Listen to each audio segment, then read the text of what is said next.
There's the babies. Hello, little guys. They're so stinking cute. They're so fluffy. Alright, let's get you guys warmed up. These are our... Oh man, they are a week and a half old. They're already getting so big. But these brooders work so good for us. They're IBC totes. We've got 2 little chicken feeders in there. Gallon waterer. I put it up on another waterer rim, which seems to be helping keep the bedding out of the top one. They have brooder plates. It's been so hot, I only turned the heat lamp on once. Yeah, they're all just doing so good. I've actually put fans on them and turned all the heat lamps off because it's been so crazy hot. But they're starting to get their feathers. These guys will go out to pasture in 5 days. Yeah, you ready to get on grass? Yeah. So here they are, the little meat birds. It is kind of fun when you guys are here. We're so excited. So baby chicks. So this is 78. 78 birds. I have a system. I give them medicated feed. We give them grit from the land. It's kind of a dusty, sandy grit. And they get magic water. The whole time they're in the brooder on this deep bedding, they will get, for each gallon, they get some garlic, apple cider vinegar, and honey. I don't want to shock them, so because it's been so hot out here, I make sure I bring the waterers out with that electrolyte magic water mix so that they're not shocked completely by drinking 70-degree water from in the house. This way they're getting 80, 90-degree water. And they're just doing so good. A few kind of had the pasty butt thing, but I came back out to like check on them and nobody had it. All their vents were clear and everybody was looking really good.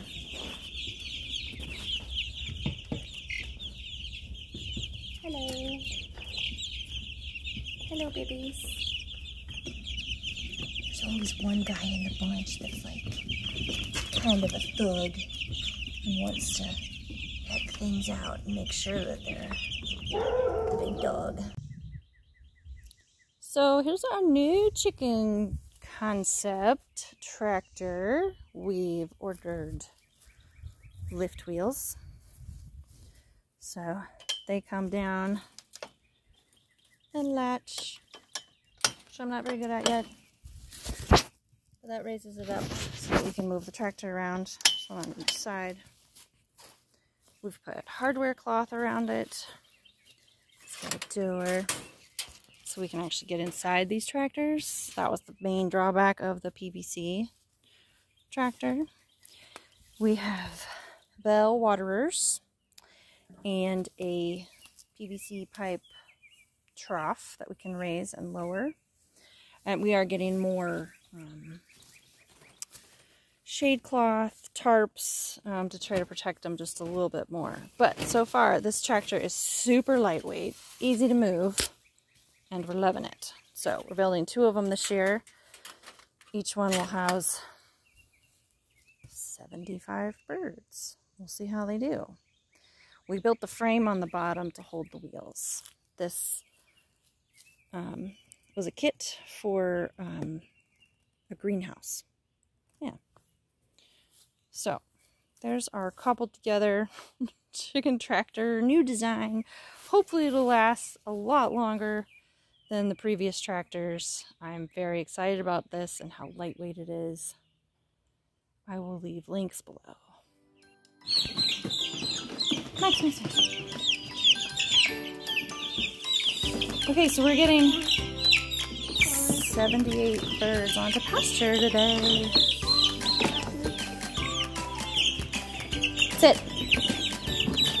Good boy. Good sit. Okay, what are we at? How many was that? I think that's 9. You think? 10. Okay. Max, sit.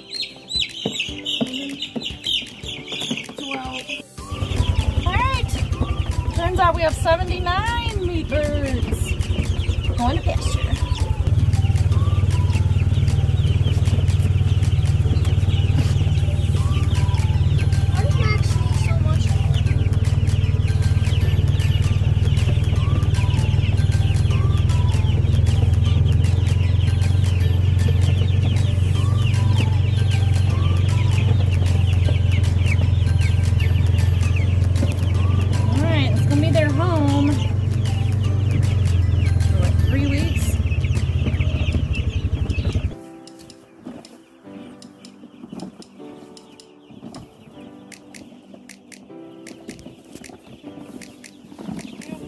I will happily open the door for you guys.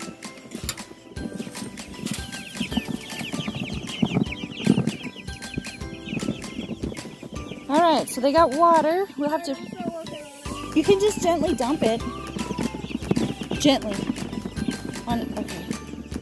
I do it more on the flat, the larger side.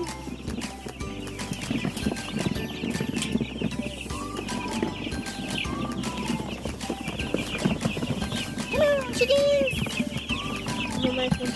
Max, get. Just do it, Ace. There you go. Alright, I'll go get the other tab.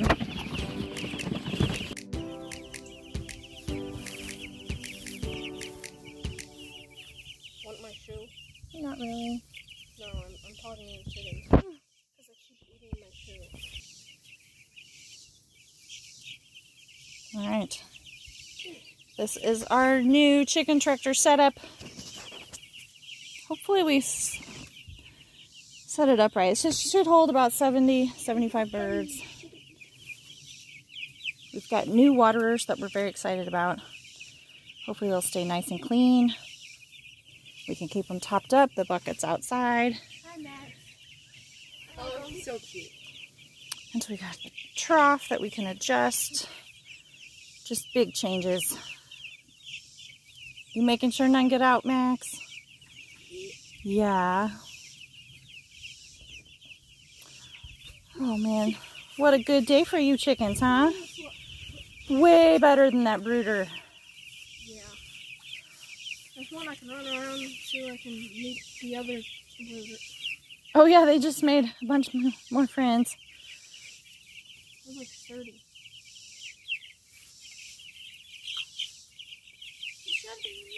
So while the babies are little like this, we may or may not move them every day.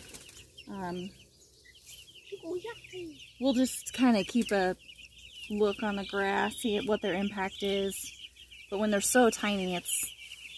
so they're all eating the grass. They just don't impact it as much as when they're like super big. But yeah, happy chickens. Oh, I did make one like that. They'll figure the water out.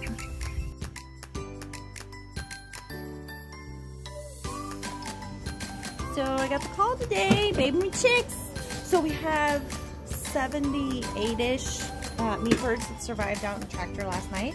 And this morning I went to the post office and I got more bubba chicks. Alright, so I'm gonna get their beaks dipped. I have layers in with this batch. It's a little cool this morning, so hopefully they'll do okay. Got the heat plates on and the water and food out for them. Lots of deep bedding. We did really good with our last batch.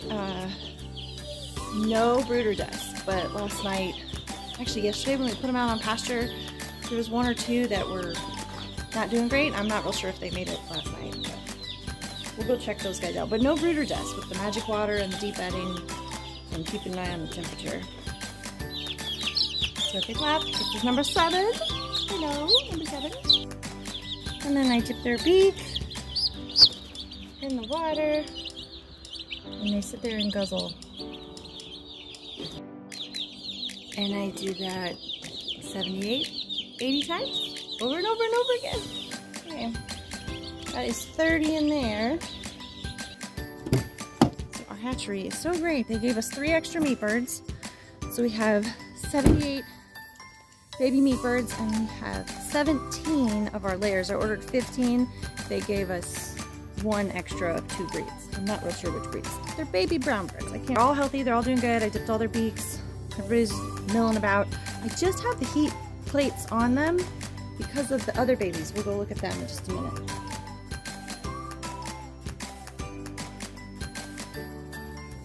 It sure looks like something hit the fence last night. I actually stepped down bottom part. I'm sure it was a coon. So glad we put up this fence. Yeah, there's a couple. That one right there is really struggling, and I think there's a dead one in there. Shoot, you guys. But one of them was really on the outs yesterday. Oh, chickens. But they all survived, and they're not by the heat lamp this morning, which makes me think they don't need it right now. I think the temperature is 70. They're all doing so good. Little guys. All right, let's get them some food. Okay, I would like to take a moment to laugh at myself. I used to be scared to touch baby chicks. You know, the little pokey feet, the little pokey beaks, and I didn't want to hold them with my bare hands, so I would always have on gloves. And this morning, I won't show you, but I'm holding a baby meat bird with my bare hands. It's dead. Ugh. Poor little guy. I didn't know if he'd make it through the night. Sometimes they bounce back. Sometimes they do, but last night I wasn't sure. So yeah, so I'm gonna go throw him down in the woods. And while I'm at it, I'm gonna check our elderberry bush. Here, toss him. So here's our elderberry. The berries are not ready, but you can see the berries. Hopefully we can get to some before the birds do. We'll have a lot of birds. Thank you, elderberry. Elders like to grow at boundaries. So this is the boundary of our yard to down the hill. They also do really well in, like, on fields. Like, the berries seem to get bigger. So this area might be a little too shaded for the elder. I don't know. That might be why the berries are so small. It could just be the type. Maybe we need to chop it down further. I'm not 100% sure how to get bigger berries on this guy. All right. Off to more chores.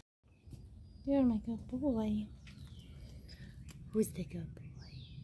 Who's the good boy? It's Max. Oh, yes. You're such a good boy. He's the best boy. Yeah. You know where those chickens go, don't you? You actually never hurt a chicken. I'm really proud of you. Not all dogs can even say that. Yeah. You're a good boy.